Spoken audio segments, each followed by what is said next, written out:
James Caan is one of the UK's most successful and dynamic entrepreneurs. He's now taking this first-hand knowledge on the road to mentor 6 of the UK's most vibrant small to medium-sized enterprises. Will the young companies make the change or stick to their ways? The business class begins here. Hello and welcome to the Business Class. I'm Ross Westgate. Now, over the last 6 weeks, James Caan has witnessed 6 small to medium-sized businesses seek advice on how to overcome barriers to growth.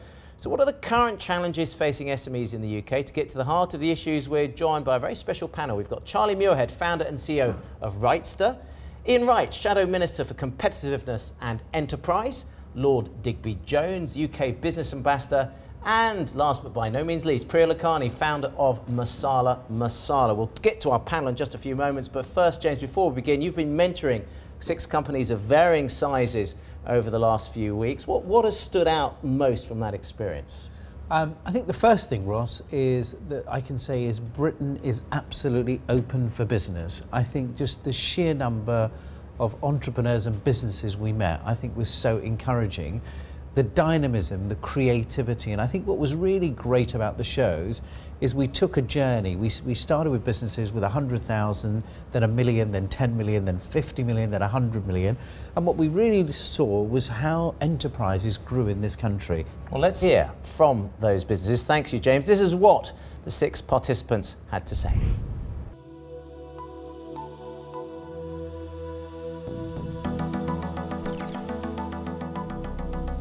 Our challenge now is to continue to maximise PR on a limited budget and also ensure we're driving traffic back to the website that converts into sales. How do we do this? My own experience of PR really is you've got to find a hook. I would encourage them to do interesting, quirky social media activity. Get that brand out there, get blogging, get media, get marketing, and make sure that we get that revenue flowing in.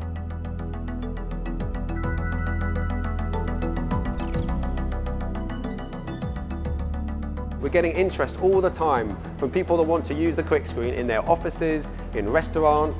Should we be diversifying into these other markets, or should we keep focused? I definitely don't think you should just stick to one market. It's far too risky. And I just love to see businesses starting up in the UK, making things in the UK. And here's a couple of guys who are product focused.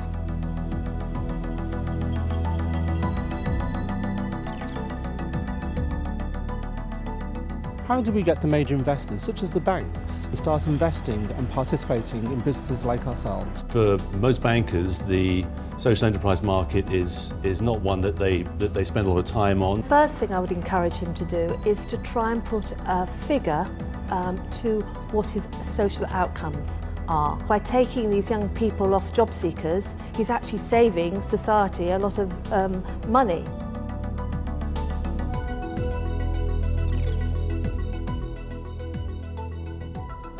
We're now focused on expanding the number of retailers offering shuttle. What can we do to get the UK's major retailers to say yes quicker? Retailers are looking for new ways to serve their customers. This does enable people to get stuff very quickly. It almost takes out the need to go out shopping in these instances. If you start thinking about it like that, it's a significant change in shopping behaviour.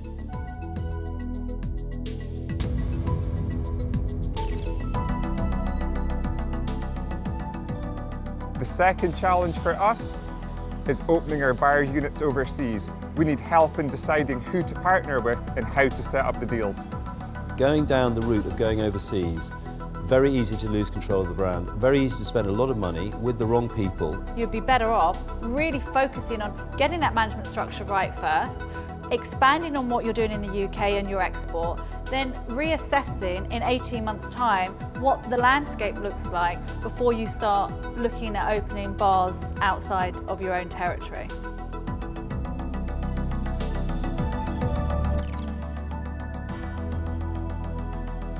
Our second challenge is, how can we influence government policy to benefit the consumer? Forget about government intervention. Build a business that the consumer is interested in, not the government is interested in. It is better you don't get governments intervening in free markets, because you have less predictability of how things are going to turn out. I hear this a lot with businesses always talking about, I think government needs to do more, how can the government, get involved with it? To me, I would say one of the best ways to get government influence is have a a business that's got a bit of scale and depth. OK, so that's the highlights of the first 6 episodes. Let's just pick up on that final point about the issue of government influence. Digby, I'll kick off with you. What do you make of those comments? Well, he said one of my challenges is to how do I get government policy to come to the assistance of the consumer. In a business, what you want governments to do is create an environment with a tax base, with access to skills, with good infrastructure. You want to create an environment in which a business can invest, get on, and produce profit and jobs. We also, in episode 2, we met QuickScreen, their British product manufacturers. There's been a lot of debate about how to stimulate growth in manufacturing. I'm just wondering, James Priya, whether, again, this should be a government-dictated issue, or whether we're doing enough. What we saw on the show, I thought, was a great example of entrepreneurs and businesses manufacturing in this country, doing it at a profit, distributing that product, and illustrating that Britain is more than capable of having a great manufacturing base, and it works. Now it's time to hear if our entrepreneurs think the banks and government are doing enough to support British SMEs. The UK is very conducive to doing business as an entrepreneur. The government, neutral at best. I think the government needs to do an awful lot more. I don't really want to be making huge amounts of profit to be paying just tax on. There are a whole range of government schemes now. One of the criticisms is there's too many schemes and different sources of finance. And we need to bring all these together now and make sure that really there's just one place you go to. You look at the US, where there's a real culture of investing in high-risk startups, and Europe just doesn't have that culture yet. There's a lot more that the government can do to make the fiscal environment in the UK really, really attractive to investors. A lot of people talk about banks aren't lending to startups, and that perhaps they should be. I'm not sure that it's appropriate.